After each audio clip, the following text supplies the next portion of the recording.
Hello my captains and welcome now to Monday. Thank you for logging in. Good news for the goats, sunny and cool today for the Capricorns. The moon is in your sign. So your emotions and your ego and charisma are working side by side. This is the best part of the month for you to kind of put yourself out there, to take a risk, to try to go for the sale, to go for the job, to go for anything. Also an excellent time where you're in control mode. This is when the captains really are standing kind of erect at the heel of the ship. So good time for you to make important decisions, good time for you to have good conversations with others, and you probably are going to have to take charge somewhere in your life. I find we get pulled into soul service when the moon is in our first sign.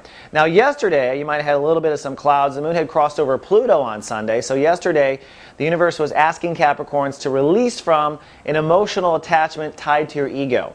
Sometimes our egos and our emotions get married together, okay? And that's a good thing when it has a positive result. That's a negative thing when it holds us back. And in your case, you likely were introduced to some negative aspect of your emotions. So for instance, perhaps your emotions get upset about something and then your ego goes on the defensive. Your ego gets mean or your ego shuts down. You know, I know a lot of Capricorns, when they're upset, they just shut down for business. They get quiet, they go within themselves, and they stop talking to everyone. That doesn't really work for the parties you're involving yourself with. So you might have been attached emotionally. Maybe that's the only way you can feel better is by shutting down.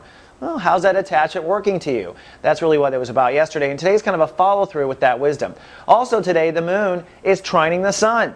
We're in chapter 2 of Sun in Taurus. This month, the Capricorns are working on returning to their inner child and returning to the joy in their heart. This is your heart chakra work.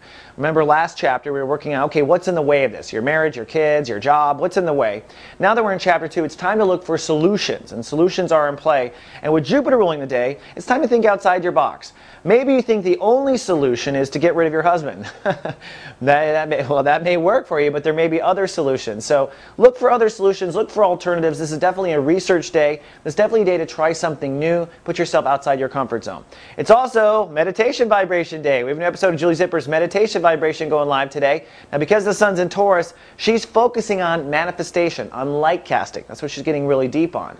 And sometimes we've got to meditate to get into that space and pull it off. I always say start with the meditation. So don't miss Julie. She could really help you get to your heart chakra and your ability to be creative this month.